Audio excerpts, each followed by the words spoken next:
Everyone, good evening. उम्मीद करती हूँ आप सभी अच्छे होंगे और स्वस्थ होंगे। आज की इस वीडियो में हम A.K. तिवारी भाग 2 का चैप्टर 5 सामाजिक स्त्रीकरण मतलब सोशल स्ट्रेटिफिकेशन को पढ़ेंगे। इससे पहले मैंने इस बुक का 4 चैप्टर कंप्लीट करा दिया है। अगर आपने नहीं देखा तो मेरे चैनल पर जाकर देख सकते हैं, जिसमें हमने पहला जो चैप्टर को पढ़ा था वो था परिवार के बारे में। दूसरा चैप्टर पढ़ा संयुक्त परिवार के बारे में। ये सारे टॉपिक्स बहुत इम्पॉर्टेंट हैं, सभी एग्जामों में पूछे जरूर जाते हैं। ठीक है, ये हमारा पहला चैप्टर था और ये हमारा दूसरा चैप्टर था। तीसरा चैप्टर हमने पढ़ा विवाह के बारे में। ठीक है, देन हमारा चौथा जो चैप्टर था हमने पढ़ा कल, वो था नातेदारी।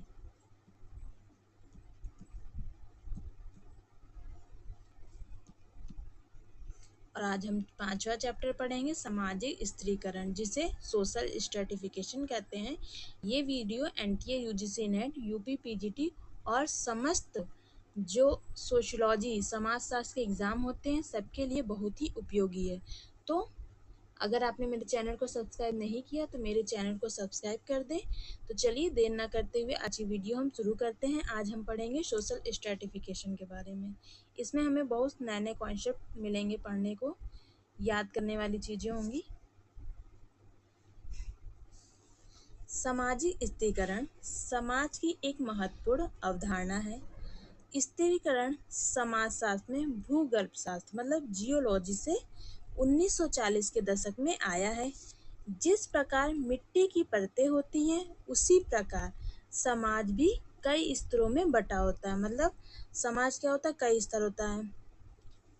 इस प्रकार समाज के समूहों एवं सदस्यों के विभिन्न स्तरों अर्थात प्रत्येक समाज में परिस्थितियां पाई जाती हैं, जिसमें उच्चता एवं निम्नता, श्रेष्ठता एवं हीनता की भावना पाई जाती है, जिसे हम स्त्रीकरण कहते हैं।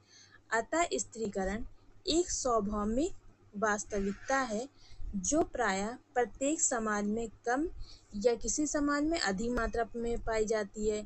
इसका स्तर क्या होता है, समान नहीं होता। किसी समाज में क्या होता है, स्ट्रेटिफिकेशन बहुत अधिक पाया जाता है तो किसी समाज में हो सकता है बहुत कम पाया जाता है। सरल समाज में स्त्रीकरण का रूप सरल, जबकि जटिल समाज में जटिल सामाजिक स्त्रीकरण सामाजिक असमानता है। समाज का परिस्थितियों में बंटवारा है। सोरेकिन का कहना है कि स्तर विहीन समाज सिर्फ कल्पना की बात है, वास्तविकता नहीं। अब हम सामाजिक स्त्रीकरण की बहुत महत्वपूर्ण परिभाषा को पढ़ेंगे। रेमंड और मूरे के अनुसार स्त्रीकरण उच्चतर एवं निम्नतर सामाजिक इकाइयों में समाज का समानांतर विभाजन है। ये बहुत मोस्ट इम्पॉर्टेंट डिफिनेशन है, सभी एग्जामों में पूछी जाती है। देन दूसरी जो परिभाषा दी है वो दी है टॉलकट पार्सन ने। सामाजिक स्त्रीकरण का अर्थ किसी सामाजिक व्यवस्था में व्यक्तियों का ऊंचे एवं नीचे के क्रम विन्यास में विभाजन है। नेक्स्ट परिभाषा दी गई है जिसबर्ट के द्वारा। सामाजिक स्त्रीकरण से अभिप्राय समाज का विभिन्न स्थायी ऐसे श्रेणियों व समूहों में विभाजन है जो कि उच्चतर एवं अधीनता के संबंधों में परस्पर संबद्ध होते हैं। नेक्स्ट परिभाषा है सदरलैंड एवं वुडवर्थ की। साधारणता स्त्रीकरण अंतःक्रिया अथवा विभेदीकरण की प्रक्रिया है जिसके द्वारा कुछ व्यक्तियों को दूसरे की तुलना में उच्च स्थिति प्राप्त होती है। नेक्स्ट डिफिनेशन किसकी है, ये है ऑगबॉर्न एवं निमकॉफ की।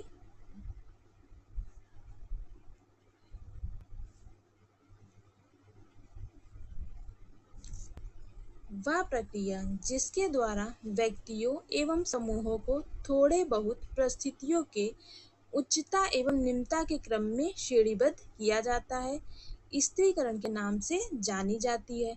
इस प्रकार स्पष्ट है कि सामाजिक स्त्रीकरण द्वारा समाज विभिन्न उच्च एवं निम्न समूहों में विभाजित एवं व्यवस्थित होता है तथा ये समूह परस्पर एक दूसरे से जुड़े होते हैं और सामाजिक एकता को बनाए रखते हुए समाज में स्थिरता कायम रखते हैं। सामाजिक स्त्रीकरण के मूल तत्व। तो सामाजिक स्त्रीकरण के मूल तत्व कौन कौन से हैं? पहला है सामाजिक विभेदीकरण, मतलब सोशल डिफरेंसेस।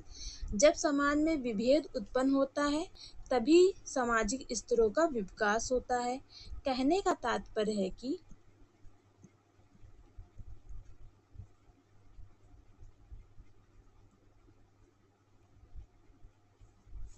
सामाजिक विभेदीकरण ही सामाजिक स्त्रीकरण का निर्माण करता है। नेक्स्ट है उच्चता एवं अधीनता की व्यवस्था, जिसके द्वारा विभिन्न स्तरों का विकास होता है, जिसमें कुछ लोग ऊंचे पद पर होते हैं और कुछ नीचे, जिससे समाज की सामाजिक व्यवस्था बनी रहती है। नेक्स्ट है उच्चता एवं अधीनता की सामाजिक मान्यता। उच्चता एवं अधीनता के द्वारा सामाजिक स्त्रीकरण तभी बना रहता है जब समाज को उसे स्वीकृति मिल जाती है। अब सामाजिक स्त्रीकरण मतलब सोशल स्ट्रेटिफिकेशन की सामान्य विशेषताओं के बारे में हम पढ़ेंगे। उपयुक्त विवेचन के आधार पर सामाजिक स्त्रीकरण की निम्नलिखित समान विशेषताओं का उल्लेख किया जा सकता है। पहला है सामाजिक स्त्रीकरण समाज की एक स्वाभाविक प्रक्रिया है जो प्रायः हर समाज में पाई जाती है। नेक्स्ट है विशेषता, सामाजिक स्त्रीकरण में व्यक्तियों को उनकी योग्यता एवं कार्य के मुताबिक अलग अलग स्तरों में स्त्रीकृत कर दिया जाता है, जिससे समाज की सामाजिक व्यवस्था बनी रहती है। नेक्स्ट विशेषता है सामाजिक स्त्रीकरण का मूल कारण सामाजिक विभेदीकरण है, जिससे समाज में लोगों में सामाजिक विभिन्नता उत्पन्न करते हुए उन्हें अलग अलग भागों में स्त्रीकृत किया जाता है। सामाजिक स्त्रीकरण एक प्रक्रिया है जो समाज में निरंतर गति से चलती रहती है। व्यक्ति के जैसे जैसे कार्य एवं योग्यताएं बदलती व विकसित होती जाती है, उन्हें उन्हीं रूपों में स्त्रीकृत किया जाता है। उदाहरण के लिए एक विद्यार्थी प्रोफेसर के रूप में भी स्त्रीकृत हो सकता है अगर उसमें वे योग्यताएं आ जाती हैं।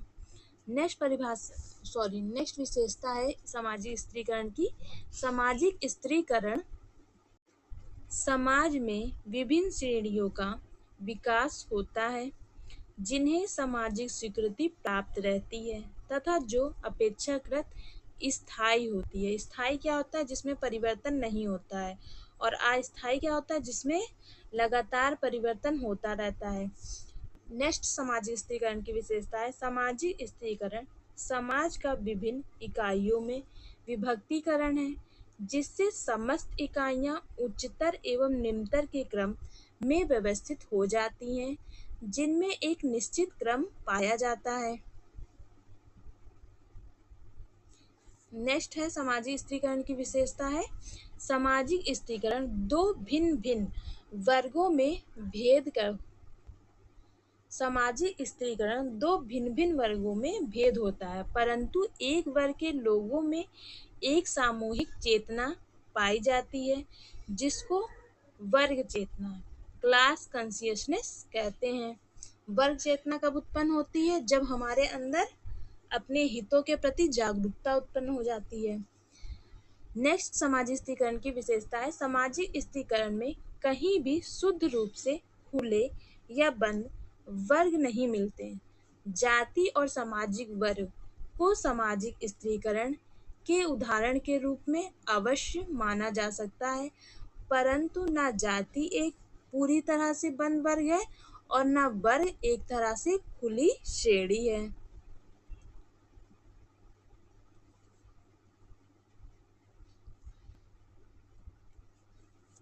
वास्तव में सामाजिक स्त्रीकरण में वर्गों के बीच विभाजक रेखा खींचना बड़ा कठिन है। कहाँ कौन सा वर्ग समाप्त होता है और कौन सा वर्ग प्रारंभ होता है, इसका एकदम निश्चित निर्णय नहीं किया जा सकता। किसी भी समाज में विभिन्न वर्गों में विवाह आदि की ना तो पूरी छूट है और ना कहीं पूरा प्रतिबंध। अतः शुद्ध वर्गों का अभाव सामाजिक स्त्रीकरण का एक प्रमुख लक्षण है। अब हम जानेंगे सामाजिक विभेद और सामाजिक स्त्रीकरण के बारे में, मतलब social difference and social stratification. सामाजिक विभेदीकरण भी एक स्वाभाविक मतलब यूनिवर्सल प्रोसेस है जो आदिकाल से सभी समाजों में व्याप्त रही है। विभेदीकरण वह प्रक्रिया है जिसके द्वारा व्यक्तियों व समूहों को कुछ मूर्त आधारों पर विभाजित किया जाता है। नॉर्थ ने सामाजिक विभेदीकरण के 4 आधार बताए हैं। पहला क्या है? प्रकार मतलब फंक्शन। दूसरा इन्होंने बताया है संस्कृति मतलब कल्चर। थर्ड इन्होंने बताया है रुचि मतलब इंटरेस्ट। और फोर्थ इन्होंने बताया है क्रम विन्यास मतलब रैंक। तो ये इसी तरीके से याद कर लीजिए, हो सकता है किसी न किसी एग्जाम में पूछा जाए। पहला इन्होंने प्रकार बताया, दूसरा इन्होंने संस्कृति बताया, तीसरा इन्होंने रुचि बताया और चौथा इन्होंने क्रम विन्यास बताया है। किसने? नॉर्थ ने बताया है। नॉर्थ, हो सके तो नोट्स में अपने शामिल कर लीजिए इसे। विभेदीकरण का 14 आधार क्रम विन्यास है, जिसके अंतर्गत समान परिस्थिति प्राप्त लोग समाज के एक स्तर के सदस्य होते हैं। समाज के विभिन्न स्तर परिस्थितियों में भेद के आधार पर एक दूसरे से भिन्न हैं। इस प्रकार के विभेदीकरण में ऊंचे नीचे का बोध होता है, जो कि उपयुक्त तीनों सामाजिक विभेदीकरण के मापदंडों में नहीं है। क्रम विन्यास का आधार परिस्थिति है, जो कि सामाजिक मूल्यों पर निर्भर करती है। अतः वह सामाजिक विभेदीकरण जिसका आधार क्रम विन्यास है, स्त्रीकरण कहलाता है। इस प्रकार विभेदीकरण में निम्न बातें सम्मिलित होती हैं। कौन कौन सी बातें सम्मिलित है विभेदीकरण में? पहला है विभेदीकरण एक तटस्थ अवधारणा है। सेकंड है सामाजिक विभेदीकरण एक जागरूक प्रक्रिया है। नेक्स्ट है सामाजिक विभेदीकरण का निर्धारण बाह्य एवं स्पष्ट कारकों द्वारा किया जाता है। नेक्स्ट है विभेदीकरण एक स्वाभाविक मतलब यूनिवर्सल प्रोसेस है। और ये क्या है? इसका अव्यक्ति मतलब क्या होता है? इम्पर्सनल।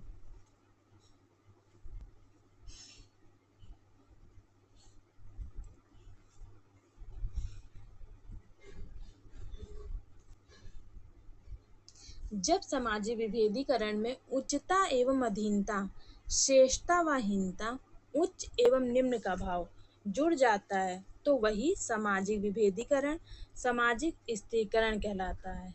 मतलब जब सामाजिक विभेदीकरण में ऊंच नीच की भावना आ जाती है, श्रेष्ठता और हीनता की भावना आ जाती है, उच्च और निम्न का भाव आ जाता है, तो वो कौन सा रूप ले लेती है? वो ले लेती है सामाजिक स्त्रीकरण का रूप। सामाजिक विभेदीकरण एक स्वतः एक स्वाभाविक रूप से उत्पन्न होने वाली प्रक्रिया है, जबकि स्त्रीकरण एक जागरूक एवं जानबूझकर अपनाई जाने वाली प्रक्रिया है। विभेदीकरण के लिए समूहों का स्थायी होना आवश्यक है, आवश्यक नहीं है, मतलब समूहों का स्थायी होना आवश्यक नहीं है, जबकि स्त्रीकरण के लिए क्या है? समूहों का स्थायी होना आवश्यक है। ये इन दोनों में अंतर है। विभेदीकरण के लिए समूह का स्थायी होना आवश्यक नहीं है और स्त्रीकरण के लिए समूहों का स्थायी होना आवश्यक है। इस प्रकार विभेदीकरण एवं स्त्रीकरण दोनों असमानता मतलब इनइक्वालिटी, लेकिन जिस असमानता में ऊंच नीच के भाव जुड़ जाते हैं वही स्त्रीकरण होता है। उदाहरण स्वरूप लिंग के आधार पर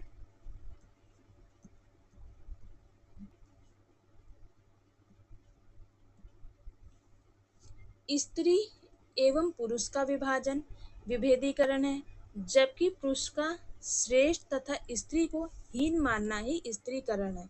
सामाजिक स्त्रीकरण के प्रकार या महत्व। फंक्शन और इम्पोर्टेंस जानेंगे सोशल स्ट्रेटिफिकेशन का। सामाजिक स्त्रीकरण के प्रकार व महत्व को निम्न शीर्षकों में उल्लिखित किया जा सकता है। पहला है सामाजिक स्त्रीकरण के व्यक्तिक महत्व। पहला है व्यक्तित्व का विकास, दूसरा है व्यक्तिक संघर्ष में रक्षा, तीसरा है आवश्यकता की पूर्ति और चौथा है कार्य करने की प्रेरणा।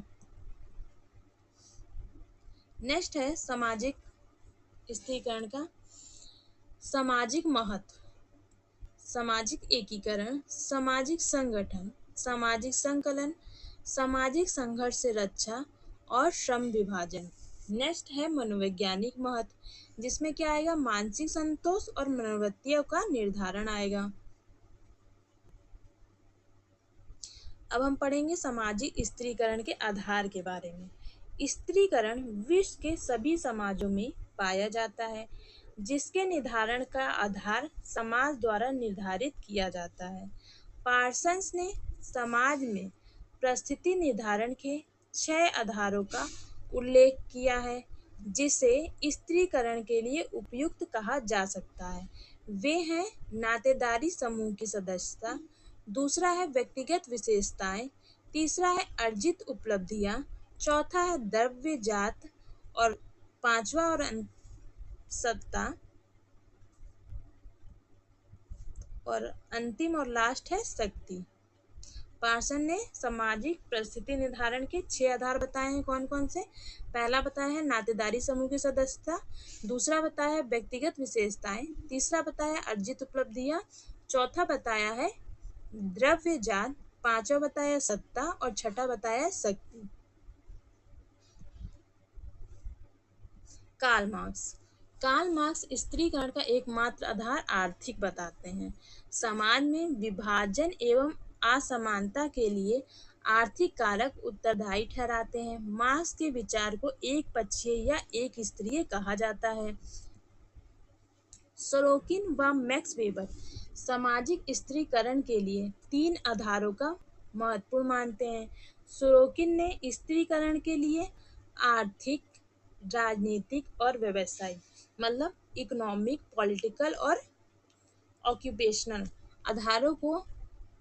आधारों का उल्लेख किया। वहीं मैक्स वेबर ने आर्थिक, राजनीतिक और सामाजिक आधारों का महत्वपूर्ण बताते हैं। इन दोनों में देखिए बस अंतर कितना है, इन्होंने आर्थिक, राजनीतिक और व्यवसायिक बताया है। किसने बताया है? ये बताया सोरोकिन ने। और आर्थिक, राजनीतिक और सामाजिक की बात कौन करते हैं? मैक्स वेबर करते हैं। ठीक है, ये याद कर लीजिएगा। इन सोरोकिन व्यवसायिक एक अलग से जोड़ते हैं और मैक्स वेबर सामाजिक एक अलग से जोड़ते हैं। बाकी दोनों पॉइंट दोनों के सिमिलर है। बहुस्तरीय या त्रिस्तरीय मॉडल इसे कहते हैं। जो सोरोकिन और मैक्स वेबर ने बताया है उसे क्या कहते हैं? बहुस्तरीय व त्रिस्तरीय मॉडल। सामाजिक स्त्रीकरण के आधार, पहला है प्राणीशास्त्रीय आधार, जिसके अंतर्गत हम क्या पढ़ते हैं? लिंग भेद के बारे में, आयु भेद के बारे में, प्रजाति या जाति भेद के बारे में, जन्म के बारे में, शारीरिक या बौद्धिक कुशलता के बारे में।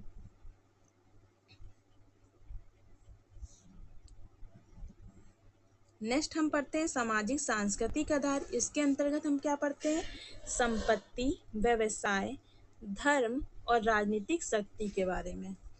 सोरोकिन व्यवसायिक आधार पर स्त्रीकरण के 2 स्वरूप बताते हैं। 2 स्वरूप कौन कौन से बताए हैं सोरोकिन ने? पहला इनके द्वारा बताया गया है अंतर व्यवसायिक स्त्रीकरण मतलब इंटर ऑक्यूपेशनल स्ट्रैटिफिकेशन। इस प्रकार के स्त्रीकरण में व्यवसायों की अच्छाई बुराई के आधार पर वर्गीकृत किया जाता है। जैसे एक प्रोफेसर का व्यवसाय, एक कलर का व्यवसाय।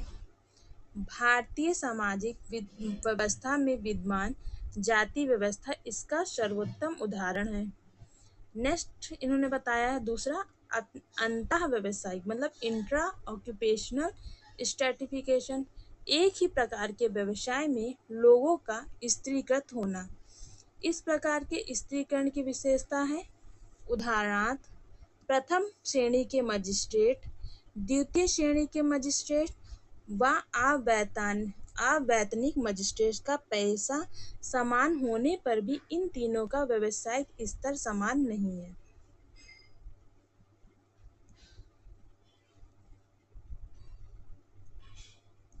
ध्यातव्य है कि स्त्रीकरण समाज में प्रारंभिक अवस्था से ही विद्यमान रहा है, लेकिन 1940 ईस्वी के आसपास भूगर्भशास्त्र मतलब जियोलॉजी से आया। सन 1953 में प्रकाशित लिपसेट व बेंडिक्स की पुस्तक class status and power caste class and power किसकी है, ये मुझे आप कमेंट बॉक्स में बताएंगे अगर आप ये वीडियो देख रहे हैं तो। सामाजिक स्त्रीकरण की प्रथम पाठ्य पुस्तक मानी जाती है। सामाजिक स्त्रीकरण की प्रथम पाठ्य पुस्तक कौन सी है? Class status and power.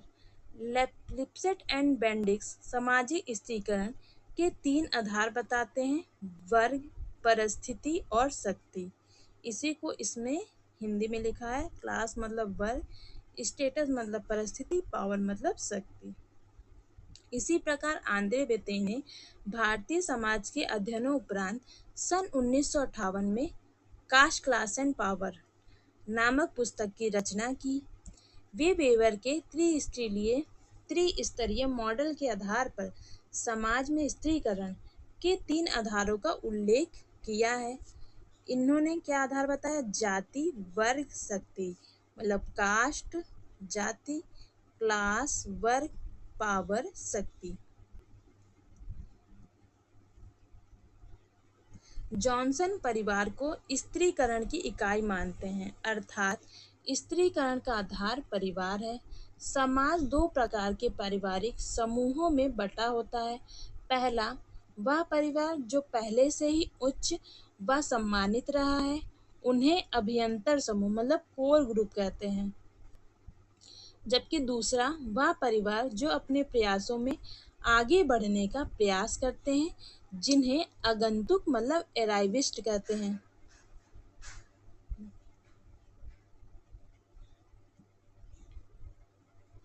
अब हम पढ़ेंगे सामाजिक स्त्रीकरण के स्वरूप मतलब फॉर्म्स ऑफ सोशल स्ट्रैटिफिकेशन। बॉटोमोर ने मानव इतिहास में प्रचलित सामाजिक स्त्रीकरण के 4 प्रमुख स्वरूपों का उल्लेख किया है। पहला इन्होंने बताया दास प्रथा, जिसे इंग्लिश में बोलते हैं स्लेवरी। दूसरा इन्होंने बताया जागीर प्रथा, जिसे इंग्लिश में बोलते हैं स्टेट सिस्टम। तीसरा इन्होंने बताया जाति प्रथा, जिसे इंग्लिश में बोलते हैं कास्ट सिस्टम। और चौथा इन्होंने बताया वर्ग व्यवस्था, जिसे इंग्लिश में बोलते हैं क्लास सिस्टम। इसकी बात कौन करते हैं? बॉटोमोर। ये भी पेपर में बहुत बार क्वेश्चन पूछा गया है, मोस्ट इम्पोर्टेंट क्वेश्चन है।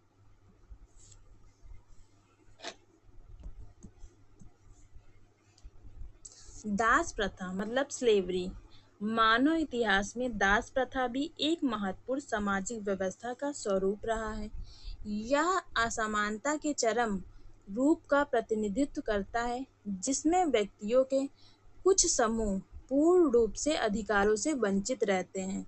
एल.टी. हॉबहाउस ने कहा कि दास वह व्यक्ति है जिसे कानून और परंपरा दोनों दूसरे की संपत्ति मानते हैं। कुछ विशिष्ट स्थिति में वह पूर्णतः अधिकार विहीन है तथा कुछ स्थितियों में उसकी रक्षा ठीक उसी प्रकार की जाती है जैसे एक बैल या गधे की। इस प्रकार दास प्रथा असमानता की कल्पनातीत स्थिति है। तो या तो दास प्रथा के उदाहरण इतिहास में समय समय पर मिलते रहे हैं, किंतु विशेष रूप से यूनानी या रोमन साम्राज्यों में इसका अधिक प्रचलन था। इसके अलावा 18वीं और 19वीं शताब्दी में संयुक्त राज्य अमेरिका के दक्षिणी भागों में 10 लोग अधिक संख्या में रखे जाते रहे हैं। सॉरी 10 नहीं, दास लोग मतलब स्लेव्स। निबोर के अनुसार दास प्रथा भी औद्योगिक व्यवस्था के समान रही है, क्योंकि इसके मालिकों को दासों में एक आर्थिक इकाई के रूप में कार्य लेने को प्रोत्साहित किया था, जिससे मालिकों के जीवन शैली में काफी अंतर आया। आधुनिक युग में मानव अधिकार और प्रजातांत्रिक विचारधारा के कारण संस्करण का वह स्वरूप देखने को नहीं मिलता। यह समूह भेद का आदिम स्तर है। मतलब ये प्रथा आज वर्तमान समाज आधुनिक समाज में देखने को नहीं मिलती है। दूसरा बताया था इन्होंने जागीरें मतलब स्टेट्स। मध्य युग में जागीरों का मध्य युग में जागीरों की प्रथा थी। ये जागीरें प्रथा व कानून द्वारा मान्य थी। इसमें 3 वर्ग होते थे, पहला पादरी, दूसरा सरदार और तीसरा साधारण जनता। प्रत्येक वर्ग की जीवन शैली एवं संस्कृति भिन्न थी। सामाजिक संस्करण में सर्वोच्च स्थान पादरियों का था, क्योंकि उस समय राज भी चर्च के अधीन था। बाटामोर जागीरों की 3 विशेषताएं बताते हैं। हर जागीर की एक परिभाषित परिस्थिति मतलब स्टेटस होता है। जागीरों में स्पष्ट श्रम विभाजन था और जागीरें राजनीतिक समूह थे। ये तीनों ही विशेषताएं जागीरों को स्तरों में बांटती हैं और उनको स्त्रीकरण की ठोस भूमिका प्रदान करती हैं। ये जो क्वेश्चन पूछा गया था ये यूजीसी नेट में सेम टू कॉपी क्वेश्चन पूछा गया था। देख लीजिए क्वेश्चन कहाँ से पेपर से पूछे जाते हैं। ऐसे हम लोग सोचेंगे ये क्वेश्चन कहाँ से आया था। देखिए ये बाटामोर का जो इन्होंने सिद्धांत दिया था स्पीकर का, उसी में से ये same copy paste question UGC net के एग्जाम में पूछा गया था। नेक्स्ट इन्होंने बताया है जाति प्रथा, जिसे हम बोलते हैं कास्ट सिस्टम। जाति शब्द का उल्लेख होते ही हमारा ध्यान भारतीय जाति व्यवस्था की ओर जाता है। इसका कारण यही या नहीं है कि यह केवल भारत में ही विद्यमान है, वरन इसका कारण यह है कि भारत में जाति प्रथा की पराकाष्ठा कोनिंग ने लिखा है। जाति की प्रतिष्ठित भूमि भारत है। ये परिभाषा किसने दी है? ये परिभाषा दी है कोनिंग ने कि जाति की प्रतिष्ठित भूमि भारत है। ये एक नई परिभाषा है, इसे आप अपने नोट्स में नोट कर लीजिए। जाति भारतीय सामाजिक व्यवस्था में पाई जाने वाली संस्करण का एक अनुपम स्वरूप है। इसका अध्ययन अनेक विद्वानों द्वारा किया गया है। A.R. बाडिया का मत है कि जाति शब्द अंग्रेजी के शब्द कास्ट का हिंदी अनुवाद है। कास्ट की व्युत्पत्ति पुर्तगाली भाषा के कास्टा शब्द से हुई है, जिसका अर्थ है मत, विभेद तथा जाति से लिया जाता है। जाति शब्द की उत्पत्ति का पता सन 1665 में ग्रेसियो डी ओरेटा नामक विद्वान ने लगाया। उसके बाद फ्रांस के अब्बे डुबाइन ने इसका प्रयोग प्रजाति के संदर्भ में किया है। मजूमदार एवं Madan an introduction to social anthropology 1957 इनकी बुक है के अनुसार जाति एक बंद वर्ग है। मोस्ट इम्पॉर्टेंट क्वेश्चन, जाति एक बंद वर्ग है, ये किसने कहा है? मजूमदार एवं मदान ने कहा है। कूले, जिनकी पुस्तक है सोशल ऑर्गेनाइजेशन, जब एक वर्ग पूर्णतः वंशानुक्रम पर आधारित होता है तो उसे हम जाति कहते हैं। मोस्ट इम्पॉर्टेंट डिफिनेशन है। मेकाइवर एवं पेज के अनुसार जब व्यक्ति की परिस्थिति पूर्णतः पूर्व निश्चित होती है, अर्थात जब व्यक्ति अपनी परिस्थिति में किसी भी तरह से परिवर्तन की आशा लेकर उत्पन्न नहीं होता, तब वर्ग जाति के रूप में स्पष्ट होता है। नेक्स्ट है हर्बर्ट डिजले, जिनकी पुस्तक है द पीपल ऑफ इंडिया। जाति परिवारों या परिवारों के समूहों का संकलन है जिसका एक सामान्य नाम, जो एक काल्पनिक पूर्वज, मानव या देवता से समान उत्पत्ति का दावा करता है, समान आनुवंशिक व्यवसाय को करने पर जोर देता है और सम्मति देने में सम्मत लोगों द्वारा एक सजातीय समुदाय माना जाता है। ये भी मोस्ट इम्पॉर्टेंट डिफिनेशन है। J.H. हटन, जिनकी पुस्तक है कास्ट इन इंडिया। जाति एक ऐसी व्यवस्था है जिसके अंतर्गत एक समाज में अनेक आत्म केंद्रित एवं एक दूसरे से पूर्णतः पृथक इकाइयों और जातियों में विभाजित रहता है। इन इकाइयों के बीच सामाजिक संबंध ऊंच नीच के आधार पर सांस्कारिक रूप से निर्धारित होते हैं। नेक्स्ट है केतकर। इनकी परिभाषा है history of caste in India. जाति एक सामाजिक समूह है जिसकी दो विशेषताएं हैं। पहली विशेषता है सदस्यता केवल उन व्यक्तियों तक ही सीमित है जो सदस्यों से जन्म लेते हैं और इस प्रकार से पैदा हुए व्यक्ति ही इसमें सम्मिलित होते हैं। नेक्स्ट है सदस्य एक कठोर सामाजिक नियम द्वारा समूह के बाहर विवाह करने से रोक दिए जाते हैं। मतलब जो जाति के लोग होते हैं उन्हें अपने समूह से बाहर विवाह करने पर रोक लगी होती है, मतलब अपने जाति से बाहर विवाह नहीं कर सकते हैं। ये अभी भी कई समाजों में ये देखा जाता है कि इंटर कास्ट मैरिज अलाउ नहीं है। इस प्रकार जाति जन्म पर आधारित सामाजिक स्त्रीकरण की वह गतिशील व्यवस्था है जो अपने सदस्यों पर विवाह, खान पान, व्यवसाय, सामाजिक सहवास संबंधी अनेक प्रतिबंध लगाती है। विशेषताएं जीएस घुरे ने जाति की बताई है। कौन कौन सी बताई है? पहले इनकी पुस्तक देख लेते हैं, कास्ट, क्लास एंड ऑक्यूपेशन। ये किसकी पुस्तक है? ये है जीएस घुरे की पुस्तक है, मोस्ट इम्पॉर्टेंट पुस्तक है। इन्होंने जाति की 6 विशेषताएं बताई। पहला बताया समाज का खंडात्मक विभाजन, segmental division of society. Next बताया संस्करण मतलब हायरार्की। नेक्स्ट बताया भोजन तथा सामाजिक सहवास पर प्रतिबंध मतलब restriction of fooding and social intercourse. Next इन्होंने बताया विभिन्न जातियों की सामाजिक एवं धार्मिक नियोक्ताएं तथा विशेषाधिकार, civil and religious disabilities and privileges. Next इन्होंने बताया पेशों के अप्रतिबंधित चुनाव का अभाव, lack of unrestricted choice of occupation. Next इन्होंने बताया विवाह संबंधी प्रतिबंध, रिस्ट्रिक्शन ऑफ मैरिज। क्या बताया?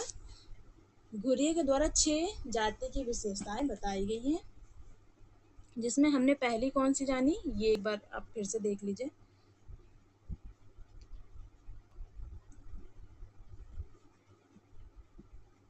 पहला इन्होंने बताया समाज का खंडात्मक विभाजन जिसे सेगमेंटल डिवीजन ऑफ सोसाइटी। दूसरा इन्होंने बताया संस्करण जिसको हायरार्की बोलते हैं। तीसरा इन्होंने बताया भोजन तथा सामाजिक सहवास पर प्रतिबंध, restriction on fooding and social intercourse. चौथा इन्होंने बताया विभिन्न जातियों की सामाजिक एवं धार्मिक निर्योग्यताएं तथा विशेषाधिकार, civil and religious disabilities and privileges. और पांचवा इन्होंने बताया पेशों के अप्रतिबंधित चुनाव का अभाव, lack of unrestricted choice of occupation. और छठा इन्होंने बताया विवाह संबंधी प्रतिबंध मतलब रिस्ट्रिक्शन ऑफ मैरिज। अन्य विशेषताएं, अब हम जाति की अन्य विशेषताओं के बारे में पढ़ लेते हैं।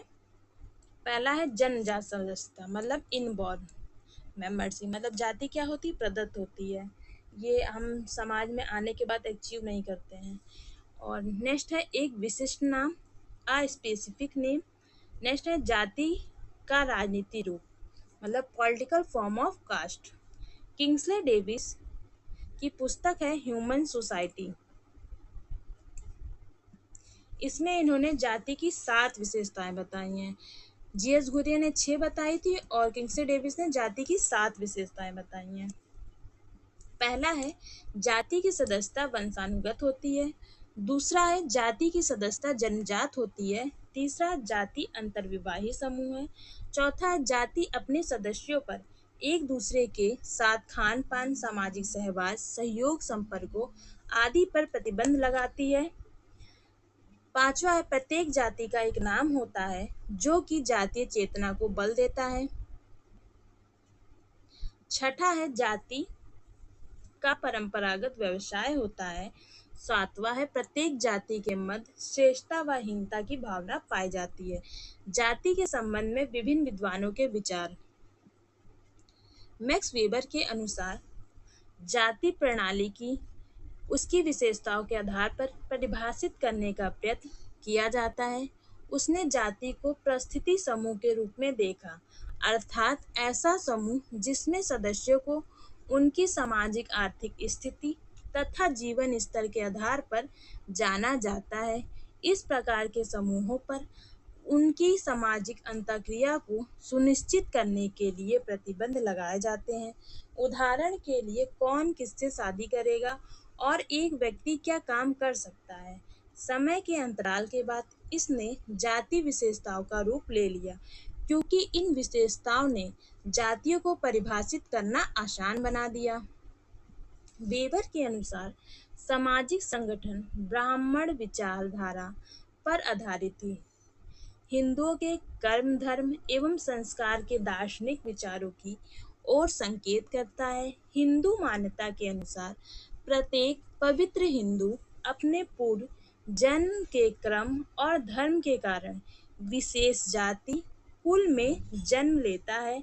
अतः प्रत्येक जाति अपनी पहचान को कायम रखना अति आवश्यक मतलब प्रत्येक जाति का अपनी पहचान को कायम रखना अति आवश्यक हो जाता है। उसे यह भी चेष्टा करनी पड़ती है कि समाज में उसकी स्थिति ना गिरे। डॉक्टर घुरिये ने जातियों को अनेक उपजातियों में बांटते हैं। वे जाति की 6 विशेषताओं का उल्लेख करते हैं, जिनके बारे में हमने पढ़ा। कौन कौन से हमने पढ़ा? समाज का खंडात्मक विभाजन, संस्तरण, भोजन तथा सामाजिक सहवास पर प्रतिबंध, सामाजिक तथा धार्मिक नियोग्यताएं एवं विशेषाधिकार, पेशे की अप्रतिबंधित चुनाव का अभाव तथा विवाह संबंधी प्रतिबंध। अब देखिए एम.एन. श्रीनिवास ने क्या बताया है। इनकी पुस्तक है social change in modern India. Srinivas ने जाति को एक खंडात्मक व्यवस्था के रूप में देखते हैं। उनके अनुसार भी प्रत्येक जाति उपजातियों में बटी है। अपनी व्याख्या में वे निम्न विशेषताओं का उल्लेख करते हैं। पहला संस्तरण मतलब सोपान क्रम, दूसरा व्यावसायिक संघ, तीसरा खान पान पोशाक एवं भाषा व प्रथा, चौथा प्रदूषण, छठा जाति पंचायत व सभाएं, सातवां संस्कृतिकरण। मतलब 6 इन्होंने बताया है। पहला संस्तरण सोपान क्रम, व्यावसायिक संघ, खान पान पोशाक, भाषा व प्रथा, प्रदूषण, जाति पंचायत एवं सभाएं एवं संस्कृतिकरण। ये किसके द्वारा बताया गया? Doctor M.N.. श्रीनिवास के द्वारा। प्रभुत्वशील जाति जिनके निर्धारण के 3 आधार हैं। पहला मतलब प्रभुत्व जाति मतलब डोमिनेंट कास्ट की बात हो रही है यहाँ पर।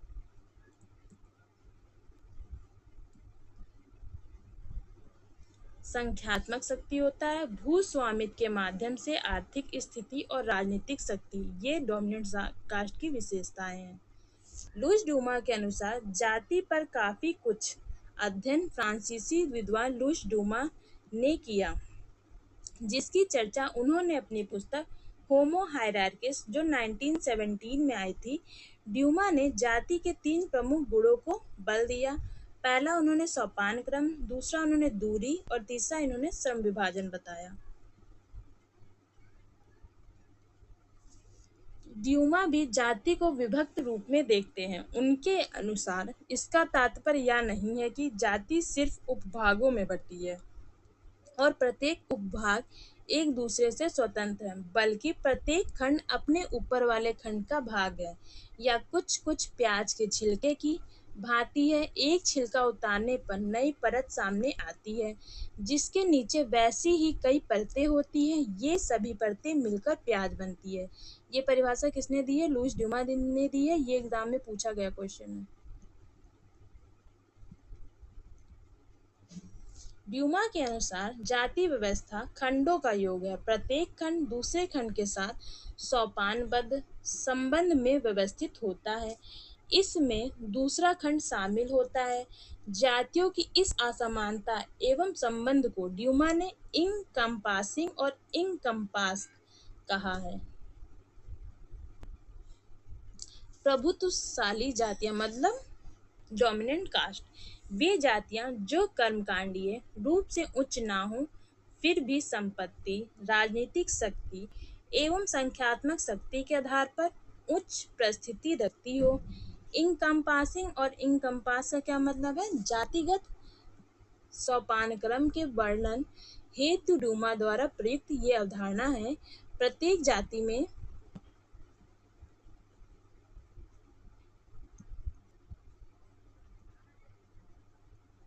उसके नीचे की जाति निहित होती है और एक उससे ऊपर की जाति व निहित होता है। नेक्स्ट ड्यूमा का मत है कि भारतीय समाज स्थिर रहा है समाज के अंदर परिवर्तन हुआ है, प्रत्येक समाज का परिवर्तन अनुपस्थित रहा है। ड्यूमा भारतीय समाज को एक जाति समाज के रूप में मानते हैं। एच.जे.एस. मैन जाति को एक असंविगात्मक मतलब कॉन्टेक्चुअल परिस्थिति समाज का उदाहरण बताते हैं। ये कौन है? हेनरी मैन होगा इनका पूरा नाम। एच.जे.एस. मैन मतलब हेनरी मैन। अब हम पढ़ेंगे गुड संबंध और किसको कहते हैं? फैक्टन सोसाइटी। और इसका कॉन्सेप्ट किसने दिया? ये दिया है ऑस्कर लेविस ने। भारतीय गांव रामपुरा के अध्ययन के दौरान इस अवधारणा का प्रयोग किया। अपने गुटों का अध्ययन समूह की गत्यात्मकता के लिए किया। लेविस का कहना है कि गुटों का मूल आधार नातेदारी संधि है। वे पारस्परिक सहयोग और सहायता के लिए निर्मित किया जाता है। गुट के सदस्य मुकदमे लड़ने तथा विवाह या दाह संस्कार आदि के अवसर पर एक दूसरे की सहायता करते हैं। इसके साथ ही ड्यूमा द्वारा दिया गया जाति का द्वितीय सर्वाधिक महत्वपूर्ण गुण दूरी है या जाति के सूचिता अथवा प्रदूषण सोपान क्रम का द्योतक है। इसके साथ ही यह जाति की कर्मकांडीय परिस्थिति को बनाए रखने के लिए भी सहायता करता है। सूचिता व प्रदूषण का सिद्धांत खान पान व विवाह संबंधी क्षेत्रों में जातीय संबंधों का आधार है। J H. Hutton caste in India द्वारा जाति के 3 प्रकारों का उल्लेख किया गया है। पहला है व्यक्तिगत जीवन से संबंधित कार्य, दूसरा है जातीय समुदाय के लिए कार्य, तीसरा है समाज और संपूर्ण राष्ट्र के लिए कार्य। डॉक्टर ई.एस. रॉस समाज को 2 भागों में विभाजित करते हैं। पहला प्राकृतिक समाज जिसे नेचुरल सोसाइटी कहा जाता है, दूसरा वर्गों पर आधारित समाज जिसे क्लास बेस्ड सोसाइटी कहा जाता है। ये भी मोस्ट इम्पोर्टेंट है। अब हम जाति की उत्पत्ति के विभिन्न सिद्धांतों के बारे में जानेंगे। किसने कौन सा सिद्धांत दिया? पहला है हम पढ़ते हैं परंपरागत सिद्धांत मतलब ट्रेडिशनल थ्योरी। यह सिद्धांत मुख्य रूप से प्राचीन धर्म ग्रंथों पर आधारित है। हिंदू धर्म का सबसे प्राचीन ग्रंथ है ऋग्वेद के पुरुषसूक्त में एक मंत्र है जिसका तात्पर्य है कि ब्राह्मण ब्रह्मा के मुख से, क्षत्रिय बाहु मतलब बाहों से, वैश्य जंघा मतलब जांग से अथवा शूद्र उदर से मतलब पैरों से उत्पन्न हुए हैं। मनुस्मृति में ऋग्वेद के पुरुषसूक्त के अनुसार ही वर्णों की उत्पत्ति मानी गई है, जबकि जाति की उत्पत्ति के संबंध में मनु का कथन है कि प्रतिलोम विवाह और वर्ण संकरता इसके लिए उत्तरदायी है। महाभारत में भी वर्ण संकरता के आधार भी महाभारत में भी वर्ण संकरता के आधार पर ही विभिन्न जातियों की उत्पत्ति को समझाया गया है। हट्टन ने भी इस विचार का समर्थन किया है। नेक्स्ट है प्रजातीय सिद्धांत मतलब रेशियल थ्योरी। इस सिद्धांत के समर्थक रिजले, घुर्ये और मजूमदार का है। रिजले का कहना है कि भारत में विभिन्न प्रजातियों के मिश्रण एवं अनुलोम विवाहों के परिणाम स्वरूप जाति प्रणाली की उत्पत्ति हुई। इंडो आर्यन प्रजाति जो फारस से भारत आई थी, उसने भारत की सामाजिक व्यवस्था को यहाँ भी लागू किया।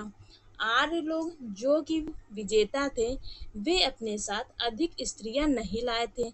इस कमी को पूरा करने के लिए उन्होंने मूल निवासियों, जिसे वे दस्यु या दास कहते हैं, की लड़कियों से विवाह करना शुरू किया और इस तरह अनुलोम विवाह की प्रथा का प्रारंभ हुआ। आर्य विजेता थे, उन लोगों ने अपनी लड़कियों का विवाह यहाँ की मूल निवासियों से करने की इजाजत नहीं दी, यानी प्रतिलोम विवाह को स्वीकार नहीं करते थे।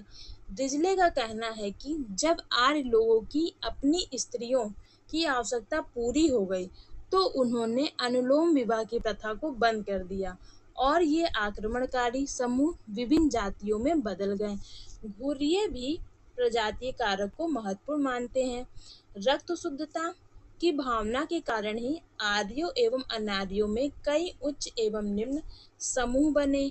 इस प्रकार जाति व्यवस्था का आदि स्रोत आर्य एवं द्रविड़ के बीच पाया जाने वाला प्रजाति भेद था।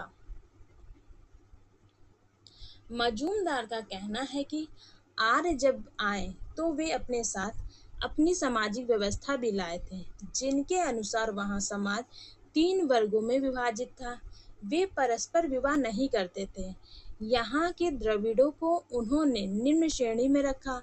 आर्यों के आने के बाद भी समय समय पर अनेक अन्य प्रजातीय समूह आक्रमणकारी के रूप में आते रहे, जिसके परिणाम स्वरूप विभिन्न प्रजातीय समूहों, पारस्परिक संपर्क और सांस्कृतिक संघर्षों के कारण भारत में विभिन्न सामाजिक समूहों का निर्माण हुआ, जिन्होंने जातियों का रूप ग्रहण कर लिया। नेक्स्ट है धार्मिक सिद्धांत, जिसे रिलीजियस थ्योरी बोलते हैं। इस सिद्धांत के समर्थक हैं होकार्ट और सेनार्ट। होकार्ट की मानता है कि धार्मिक क्रियाओं अथवा कर्मकांडों के कारण जाति व्यवस्था की उत्पत्ति हुई है।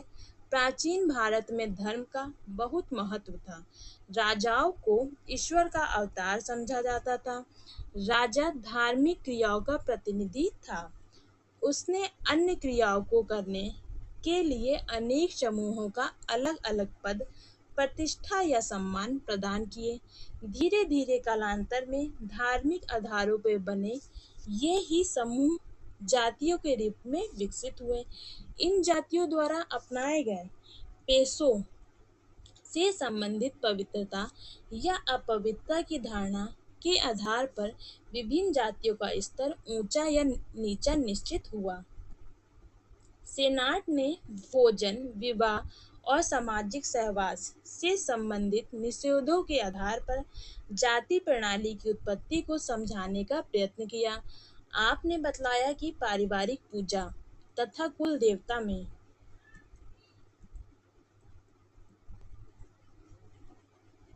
भिन्नता, भोजन संबंधी प्रतिबंध प्रारंभ हुए। एक ही देवता में विश्वास करने वाले व्यक्ति अपने आप को एक ही पूर्वज की संतान मानते थे तथा अपने देवता को एक विशेष प्रकार का भोजन भोग के रूप में चढ़ाते थे। इन भिन्नताओं को मानने वाले स्वयं को दूसरे देवता को मानने वालों से भिन्न समझने लगे। नेक्स्ट राजनीतिक सिद्धांत मतलब पॉलिटिकल थ्योरी। फ्रांसीसी पादरी अबे डुबाय ने इस सिद्धांत का प्रतिपादन किया। उनके अनुसार जाति प्रणाली ब्राह्मणों ने अपनी सत्ता को चिर स्थायी बनाए रखने तथा अपने को दूसरों से उच्च सिद्ध करने के उद्देश्य से जाति प्रणाली की रचना की। इसके अंतर्गत ऊंच नीच की जो योजना बनाई गई, उसमें ब्राह्मणों ने अपना स्थान सबसे ऊपर रखा। घुरिये भी इसी सिद्धांत का समर्थक है। घुरिये ने लिखा है कि मैं यह निष्कर्ष निकाल सकता हूँ कि भारत में जाति इंडो आर्यन संस्कृति के ब्राह्मणों का बच्चा है, जो गंगा और यमुना के मैदान में पला और वहां से देश के अन्य भागों में ले जाया गया। ये भी मोस्ट इम्पॉर्टेंट पीवाईक्यू है, पेपर में पूछा गया है। नेक्स्ट है व्यवसायिक मतलब ऑक्यूपेशनल थ्योरी। जाति प्रणाली की उत्पत्ति संबंधी इस सिद्धांत का प्रतिपादन नेस्टफील्ड नामक विद्वान द्वारा किया गया। नेस्टफील्ड की मानता है कि विभिन्न प्रकार के व्यवसायों तथा उद्योग धंधों के आधार पर जाति प्रणाली की उत्पत्ति हुई। आपने लिखा है कि व्यवसाय तथा केवल व्यवसाय ही जाति प्रणाली के लिए उत्तरदायी है। ये भी मोस्ट इम्पॉर्टेंट डिफिनेशन है जो नेस्टफील्ड ने दी है, यूपी पीजीटी एग्जाम में पूछे गए हैं। अब हम थोड़ा सा शॉर्ट में जान लें किसने कौन सा सिद्धांत दिया। प्रजाति सिद्धांत, जिसकी बात कौन करते हैं, डिजिले और घुरिये और मजूमदार करते हैं। धार्मिक सिद्धांत की बात करते हैं होकार्ट और सेनाट। राजनीतिक सिद्धांत की बात करते हैं अबू डुबाय और घुरिये। सांस्कृतिक एकीकरण का सिद्धांत दिया शरद चंद्र राय मतलब एससी राय। उद विकासीय सिद्धांत इबेटसन का है। आदिम संस्कृति या मानववाद का सिद्धांत हट्टन मेरेट या करिंगटन का है। व्यावसायिक सिद्धांत नेस्फील्ड और ब्लंट दलहमन का है। बहुकारक सिद्धांत हट्टन का है और वर्ण सिद्धांत गोल्थेरेजमिज का है।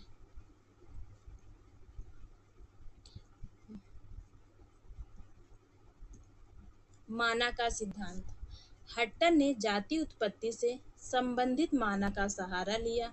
माना एक रहस्यमयी, अलौकिक और आवैयक्तिक शक्ति है जो प्रत्येक व्यक्ति या वस्तु में भिन्न भिन्न मात्रा में पाई जाती है। यह स्पर्श से एक व्यक्ति से दूसरे व्यक्ति में आ सकती है। इसका प्रभाव अच्छा बुरा दोनों ही हो सकता है। इसलिए माना में विश्वास करने वाले लोग अपरिचित व्यक्तियों के स्पर्श से डरते हैं। अन्य शक्तियों एवं समूहों के माना से बचने के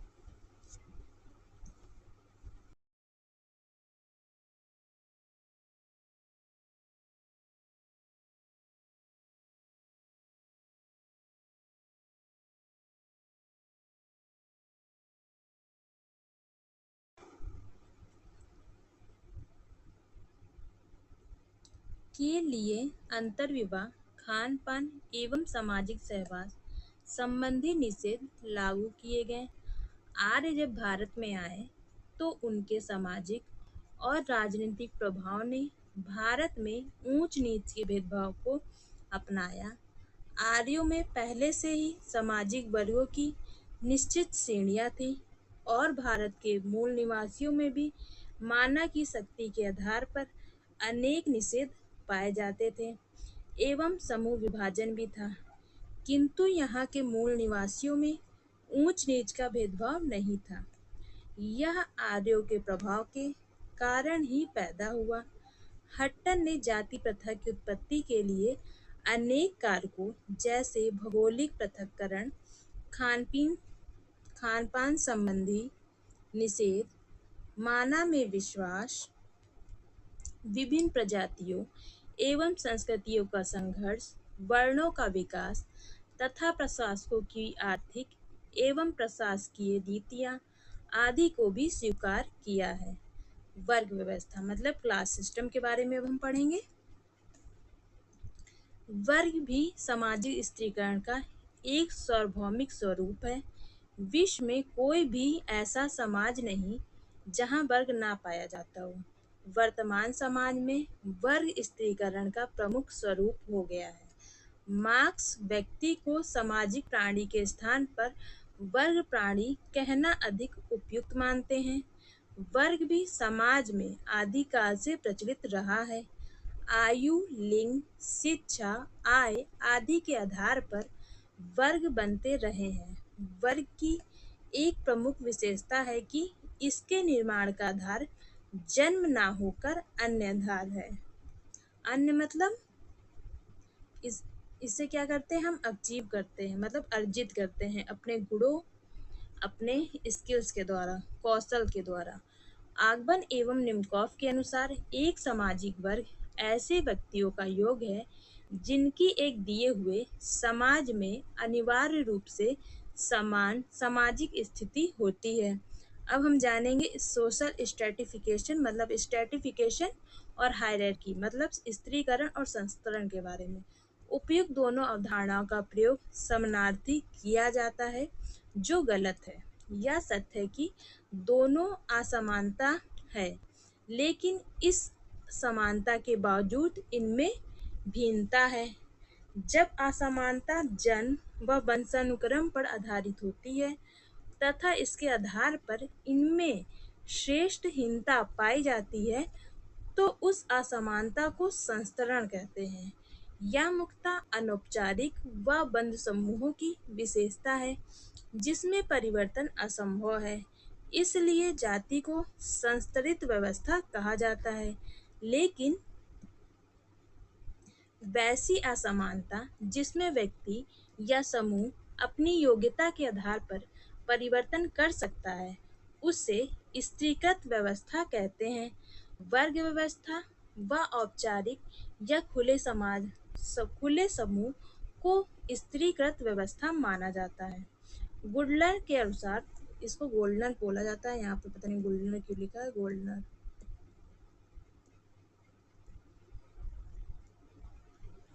एक सामाजिक वर्ग उन व्यक्तियों तथा परिवारों का योग है जिनकी आर्थिक स्थिति लगभग समान होती है।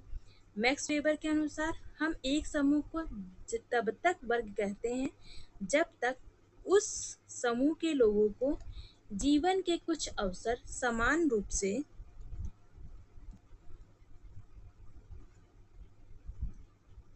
प्राप्त हों, जहाँ तक कि यह समूह वस्तुओं पर अधिकार या आमदनी की सुविधाओं से संबंधित आर्थिक हितों द्वारा पूर्णतया निर्धारित तथा वस्तुओं या श्रमिक बाजारों की अवस्थाओं के अनुरूप हो। मार्क्स के अनुसार जीविकोपार्जन के विभिन्न साधनों के कारण मनुष्य पृथक पृथक वर्गों में विभाजित हो जाते हैं। उनके अनुसार एक सामाजिक वर्ग को उसके उत्पादन के साधनों और संपत्ति के वितरण के साथ होने वाले संबंधों के संदर्भ में ही परिभाषित किया जा सकता है। लैपियर के अनुसार गिन्सबर्ग एवं ओल्सनबर्ग के निध- गिन्सबर्ग एवं ओल्सनबर्ग के निर्माण के लिए सांस्कृतिक आधारों का उल्लेख करते हैं। ओल्सन के अनुसार सामाजिक वर्गों का निर्माण उन व्यक्तियों के द्वारा होता है जिन्हें लगभग समान मात्रा में शक्ति, सुविधाएं और सम्मान मिला होता है। लैपियर के अनुसार सामाजिक वर्ग एक सांस्कृतिक समूह है जिसे संपूर्ण जनसंख्या में एक विशेष स्थिति अथवा पद प्रदान किया जाता है। अब हम इसकी विशेषताएं जानेंगे। समूहों का उतार चढ़ाव, हायरार्की ऑफ ग्रुप्स। समाज में वर्गों की एक श्रेणी होती है जिसमें कुछ वर्ग ऊपर एवं कुछ वर्ग मध्यम और निम्नतम स्थान पर होते हैं। नेक्स्ट है समान परिस्थिति, इक्वल स्टेटस। एक सामाजिक वर्ग के सदस्यों की समान सामाजिक परिस्थिति प्राप्त होती है, जैसे एक क्लर्क वर्ग, अधिकारी वर्ग, मजदूर एवं पूंजीपति वर्ग आदि।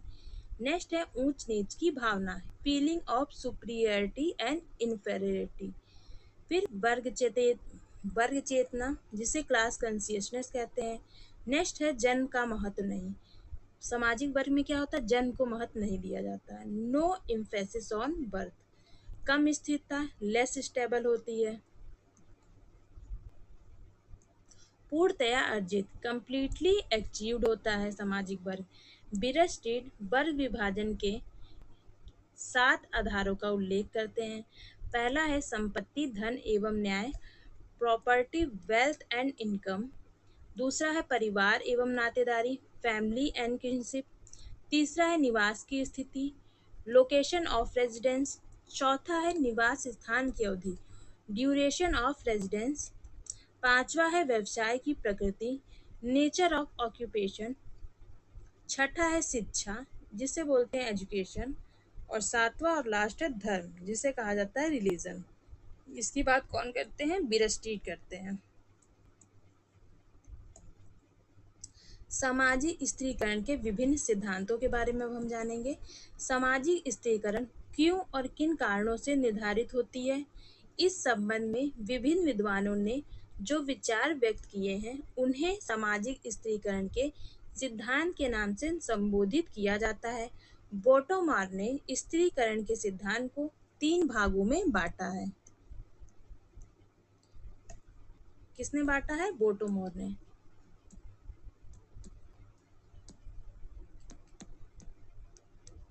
पहला है मार्क्सवादी सिद्धांत, दूसरा है प्रकारवादी सिद्धांत और तीसरा है ऐतिहासिक स्त्रीकरण का सिद्धांत। पार्सन्स, डेविस व मूर के विचारों को प्रकारवादी सिद्धांत के अंतर्गत सम्मिलित किया जाता है। मैक्स वेबर तथा वार्नर ने ऐतिहासिक स्त्रीकरण के सिद्धांत को प्रस्तुत किया है। कार्ल मार्क्स का सिद्धांत। कार्ल मार्क्स का सामाजिक स्त्रीकरण का सिद्धांत उनकी वर्ग की अवधारणा पर आधारित है। मार्क्स का विचार है कि समाज में सामाजिक स्त्रीकरण का मूल कारण उत्पादन और आर्थिक शक्तियाँ हैं। आर्थिक संरचना सामाजिक संरचना का निर्माण करती है। आर्थिक संरचना क्या करती है, सामाजिक संरचना का निर्माण करती है। इसलिए सामाजिक स्त्रीकरण की प्रकृति उस समाज में पाई जाने वाली उत्पादन की विधियों तथा आर्थिक शक्तियों पर निर्भर करती है। प्रौद्योगिकी उत्पादन प्रविधि को तथा उत्पादन प्रविधि अर्थव्यवस्था को निर्धारित करती है, जिनसे समाज में वर्ग व्यवस्था का जन्म होता है। वर्ग व्यवस्था से समाज में मुख्यतः दो वर्ग विकसित हो जाते हैं। पहला है पूंजीपति वर्ग, दूसरा है श्रमिक या सर्वहारा वर्ग। पूंजीपति वर्ग का उत्पादन के साधनों पर नियंत्रण रहता है तथा ये संपत्ति के स्वामी माने जाते हैं। इसके विपरीत सर्वहारा वर्ग का उत्पादन के साधनों पर कोई अधिकार नहीं होता। ये केवल अपने श्रम को बेचकर अपनी जीविका चलाते हैं। इससे समाज में स्त्रीकरण का जो स्वरूप विकसित होता है, उसमें आर्थिक असमानता, शोषण व अन्याय का जन्म होता है। पूंजीपति सर्वहारा वर्ग का शोषण करता है, जिससे इन दोनों के बीच संघर्ष विकसित होता है। मार्क्स ने इसे वर्ग संघर्ष कहा है। मार्क्स का विश्वास है कि इस संघर्ष में सर्वहारा वर्ग की विजय तथा अंत में वर्ग विहीन समाज की स्थापना होगी, जिसके द्वारा सामाजिक स्त्रीकरण के स्वरूप में परिवर्तन हो जाता है। इस प्रकार मार्क्स के स्त्रीकरण के सिद्धांत में मुख्य विशेषताएं इस प्रकार हैं। सामाजिक स्त्रीकरण का मूल कारण उत्पादन की प्रक्रिया है, जिससे समाज में वर्ग व्यवस्था विकसित होती है। समाज की प्रारंभिक अवस्था में वर्ग विभेद नहीं था। वर्ग प्रणाली धीरे धीरे बाद में विकसित हुई है, जो पूंजीवादी युग में पूर्ण रूपेण परिपक्व हो जाती है तथा वर्ग संघर्ष का जन्म उग्र रूप में विकसित हो जाता है। मार्क्स ने समाज की भौतिकवादी व्याख्या करते हुए समाज के इतिहास को निम्न भागों में बांटा है। पहला, आदिम साम्यवादी युग। स्त्रीकरण व वर्ग विभेद का अभाव था इस वाले समाज में, मतलब ट्राइबल सोसाइटी थी, तब क्या था, स्त्रीकरण और वर्ग विभेद का अभाव था। दूसरा था दासता का युग, मतलब स्लेवरी, दासत्व युग। सामाजिक स्त्रीकरण में दो वर्ग विकसित हुए, सामंत वर्ग और कृषक या दास वर्ग। नेक्स्ट है कृषि वर्ग, सामंतवादी वर्ग। फ्यूडलिज्म, समाज दो वर्गों में विकसित हुआ, जमींदार और भूमिहीन में। नेक्स्ट है पूंजीवादी युग, मतलब कैपिटलिस्ट। सामाजिक स्त्रीकरण में दो वर्ग, पूंजीवादी वर्ग और सर्वहारा वर्ग का विकास हुआ। देन लास्ट में आया साम्यवादी युग, मतलब कम्युनिज्म। सर्वहारा वर्ग का अधिनायकत्व स्थापित होगा, वर्ग विहीन समाज की स्थापना होगी, जिसमें राज्य की संस्था समाप्त हो जाएगी। सामाजिक स्त्रीकरण का स्वरूप समाज की उत्पादन प्रविधि अर्थव्यवस्था में परिवर्तन के साथ बदलता रहता है। अब हम दूसरा सिद्धांत जानेंगे, प्रकारवादी सिद्धांत, मतलब फंक्शनल थ्योरी। सामाजिक स्त्रीकरण से संबंधित प्रकारवादी सिद्धांत का वर्णन किंग्सले डेविस तथा विल्बर मूर ने अपने लेख सम प्रिंसिपल्स ऑफ स्ट्रैटिफिकेशन में किया है। उन्होंने अपने लेख को इस मान्यता से शुरू करते हैं कि कोई भी समाज वर्ग विहीन नहीं है, सभी समाजों में संस्तरण पाया जाता है। समाजों में स्त्रीकरण इसलिए पाया जाता है कि प्रत्येक समाज यह महसूस करता है कि सामाजिक संरचना में प्रत्येक व्यक्ति को कोई न कोई स्थान निश्चित होना चाहिए तथा विभिन्न स्थानों को प्राप्त करने की उन्हें प्रेरणा दी जानी चाहिए। इस प्रकार सामाजिक विषमता समाज में अचेतन रूप से विकसित होती है। इसके द्वारा समाज ऐसी व्यवस्था करता है कि सबसे महत्वपूर्ण पदों पर सबसे योग्य व्यक्ति पहुँचे। कुछ कॉन्सेप्ट हैं। मार्क्स ने आर्थिक आधार एक स्त्री की बात की है, सोरोकिन ने आर्थिक, राजनीतिक, व्यावसायिक त्रिस्त्री या बहुपक्षीय की बात की है, और व्यवसाय के स्थान पर सामाजिक किसने प्रयोग किया है, वो किया है आपके मैक्स वेबर ने। आर्थिक, राजनीतिक और सामाजिक, तो ये जब आएगा तो ये मैक्स वेबर का हो जाएगा।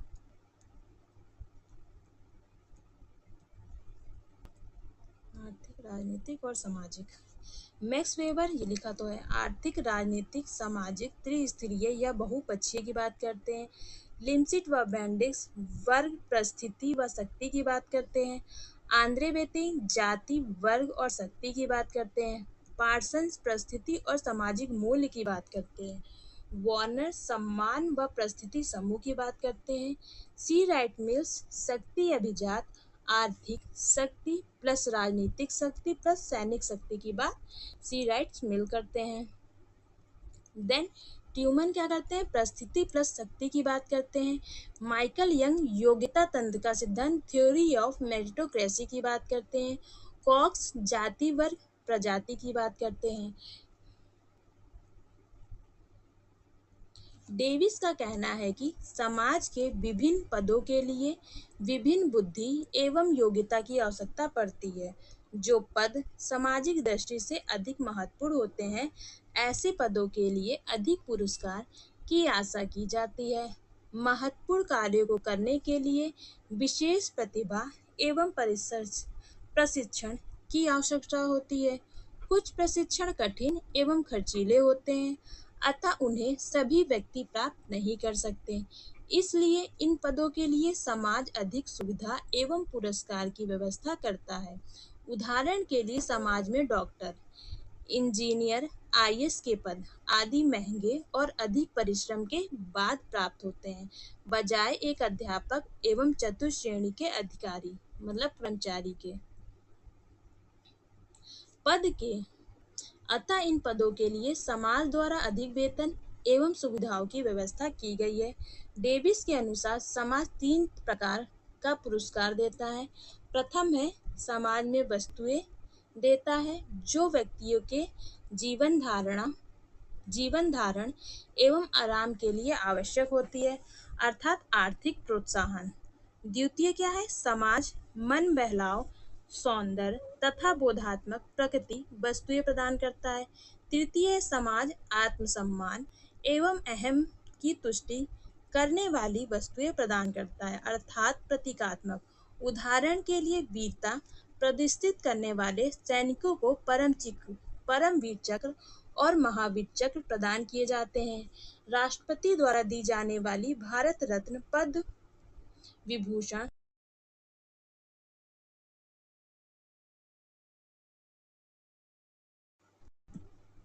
आदि उपाधियों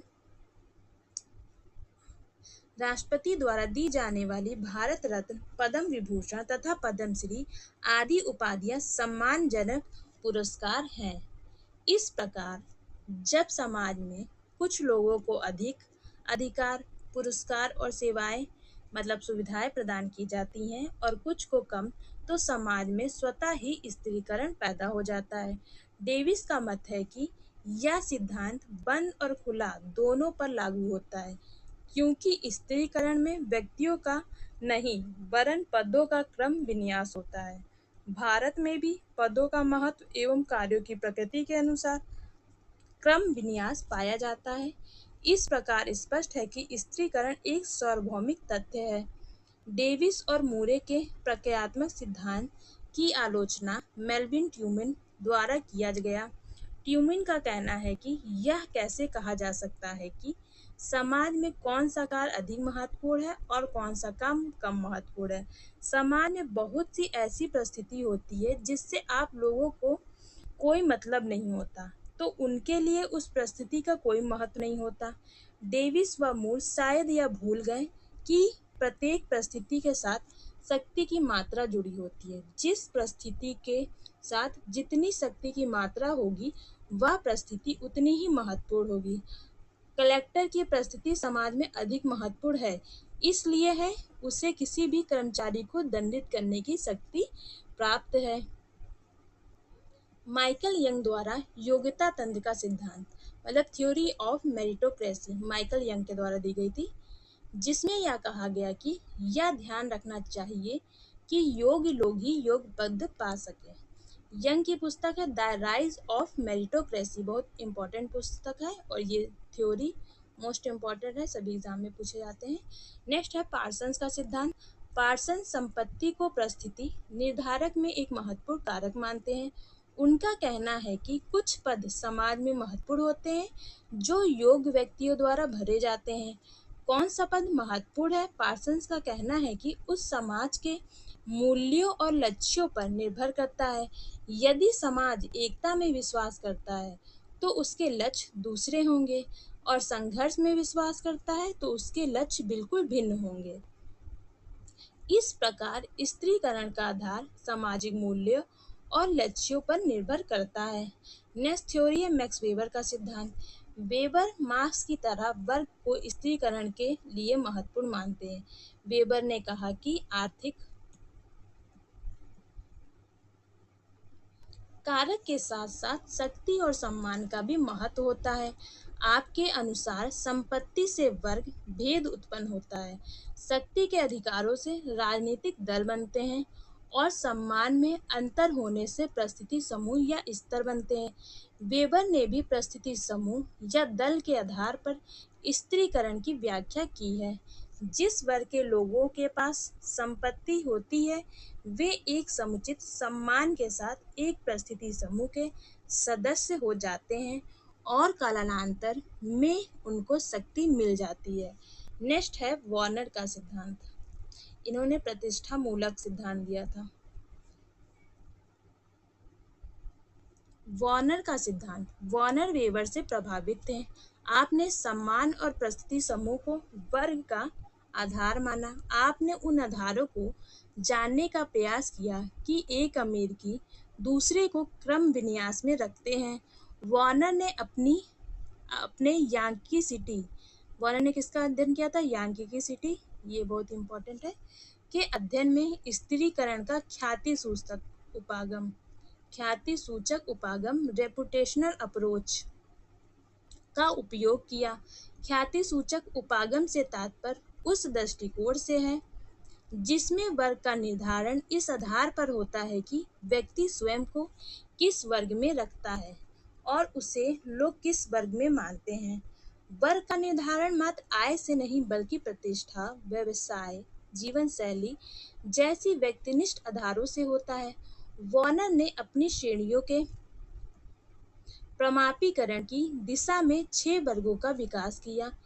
उच्च उच्चतम वर्ग, निम्न उच्चतम वर्ग, उच्च मध्यम वर्ग, निम्न मध्यम वर्ग, उच्च निम्न वर्ग और निम्नतम निम्न वर्ग। सी राइट मिल्स अपने स्त्रीकरण संबंधी विचार में शक्ति को महत्वपूर्ण मानते हैं तथा अमेरिकी समाज में शक्ति अभिजात पावर इलीट का कॉन्सेप्ट किसने दिया था? तो सी राइट मिल्स ने दिया था। की बात करते हैं शक्ति अभिजात में आर्थिक अभिजात, राजनीतिक अभिजात और सैनिक अभिजात। आर्थिक, राजनीतिक और सैनिक अभिजात की बात कौन करता है? सी राइट मिल्स करते हैं। सम्मिलित है, जिनके पास तीनों शक्ति प्राप्त होती है उसे ही शक्ति अभिजात कहा जाता है तथा वह समाज को नियंत्रित करने की क्षमता रखता है। वह समाज में परिवर्तन के लिए उत्तरदायी होता है। उसके पास समादेश शक्ति, कमांडिंग पावर होती है जिससे वह समाज को नियंत्रित करता है। अमेरिकी समाज शक्ति अभिजात व गैर शक्ति अभिजात में विभाजित रहा है। इसे निम्न सूत्रों से स्पष्ट किया जा सकता है। Power elite equal economic elite plus political elite plus military elite, मतलब आर्थिक, राजनीतिक और सैनिक अभिजात की बात कर रहे हैं। नेक्स्ट हम थ्योरी पढ़ेंगे वेवलन का सिद्धांत। ये लास्ट है इस चैप्टर का थ्योरी। वेवलन का सिद्धांत। अपने सिद्धांत का वर्णन the theory of leisure class में किया जिसे विलासी वर्ग का सिद्धांत कहते हैं। वेवलन समाज को 2 वर्गों में विभक्त करते हैं। प्रथम वह जो अनुत्पादक होते हुए भी अपनी आर्थिक शक्ति के कारण विलास की वस्तुओं का उपभोग करता है, एवं द्वितीय वह जो उत्पादन कार्य में लगा होने पर भी अपनी क्षीण आर्थिक स्थिति के कारण इच्छा अनुसार उपभोग करने में असमर्थ होता है। वेवलन का मत है कि उपभोग के संबंध में यह भिन्नता आदिम काल से चली आई। किंतु उस समय परंपराएं तय करती थी कि कौन किस वस्तु का उपभोग करेगा। इस प्रकार समाज में ऊंचे नीचे दो वर्ग बन जाते हैं जो स्त्रीकरण को पैदा करते हैं। उम्मीद है आपको सामाजिक स्त्रीकरण चैप्टर समझ में आ गया होगा। ये चैप्टर यहाँ खत्म होता है। नेक्स्ट चैप्टर हम 6 पढ़ेंगे कल, सामाजिक गतिशीलता, सोशल मोबिलिटी के बारे में।